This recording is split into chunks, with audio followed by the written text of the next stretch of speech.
good to see you. How has your week been?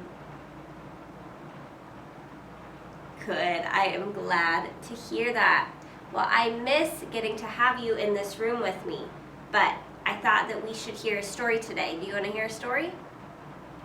Okay, good. So, look what we have again. We need our desert box again. That's right. So this story that we're going to learn about today is about people called the prophets. That's a big word. We're going to learn about who the prophets were, okay?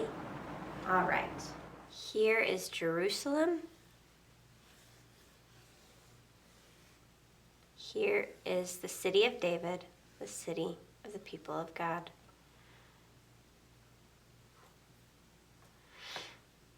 Here is Haran. And here is Babylon.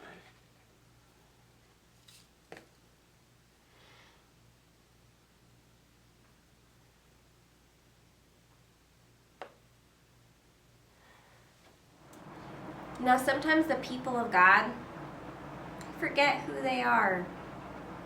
They hide from God. And sometimes they even worship other gods. And they pretend like God isn't even there. Now, there are also people who come so close to God, and God comes so close to them that they know what God wants them to say or do. These people are called prophets.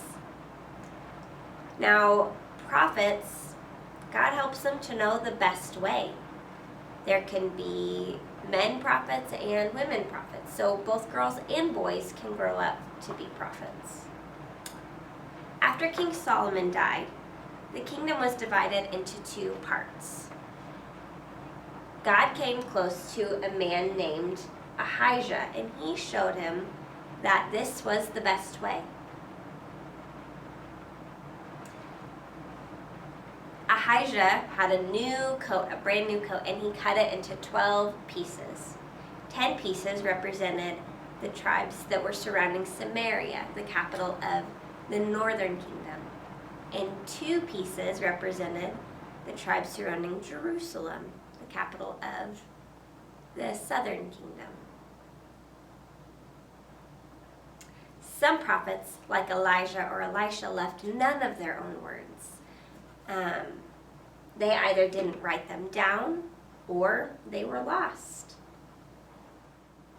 Others wrote down what they said to them, or their friends wrote down their words. I want to show you something about the ones who did leave their words for us, okay? Their words are on 4 small scrolls.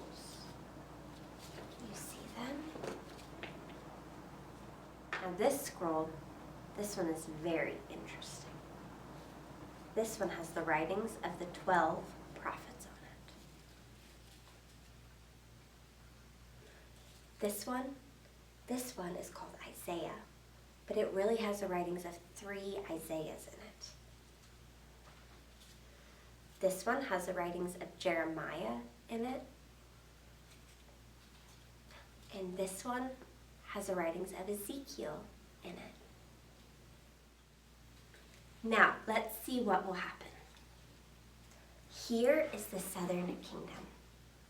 A prophet who spoke to them, his name was Amos. I will put the scroll right here to remind you, okay? Let me read from the scroll. It says, I despise your feasts, and I take no delight in solemn assemblies. Take away from me the noise of your songs. To the melody of your harps I will not listen. But let justice roll down like the waters, and righteousness like an ever-flowing stream. Amos spoke for God to the king. This is what all the prophets did. One day, the southern kingdom, do you remember, was conquered by Assyria. Then the Assyrians surrounded Jerusalem. The people were afraid, but the Assyrians went away. Isaiah of Jerusalem, he said that the kingdom would fall, but a remnant, just a little group of people, that they would remain. they would be saved. It was not the Assyrians, but it was the Babylonians who took the city. And they took many people into exile. The second Isaiah must have been one of those people who was taken into exile. He wrote his words in Babylon.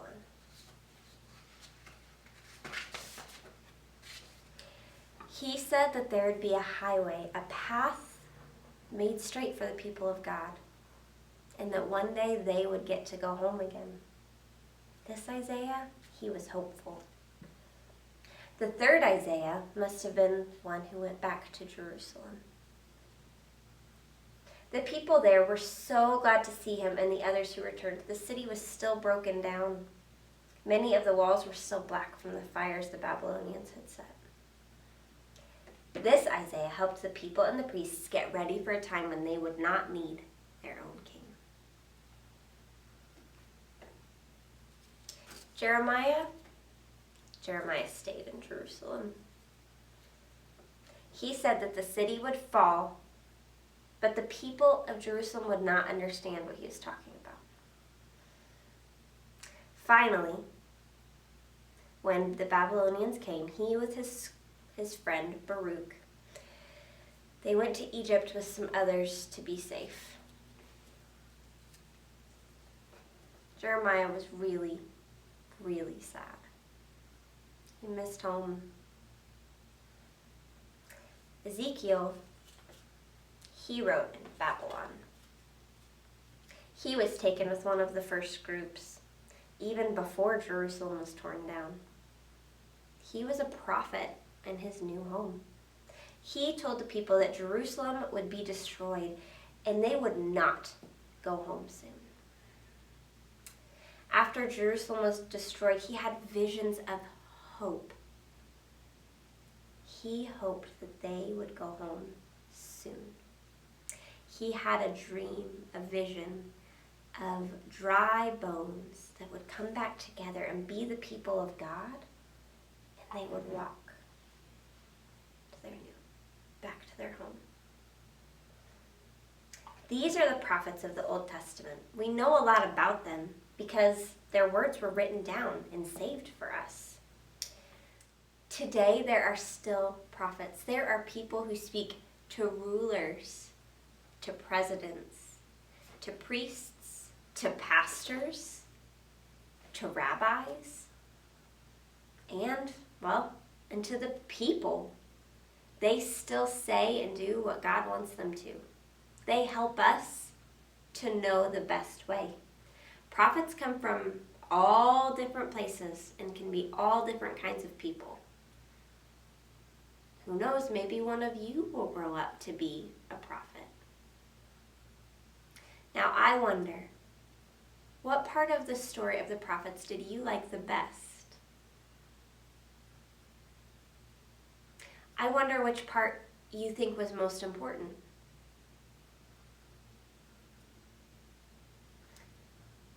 I wonder which part makes you think it might be about you, might be God reminding you of something.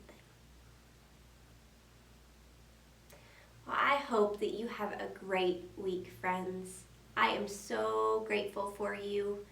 I wanted to remind you parents that we are still meeting outside on the west side of our building every Saturday for story time at 10 a.m. We would love to see you for story and snack time. All right, friends, have a good week. I love you. Bye-bye.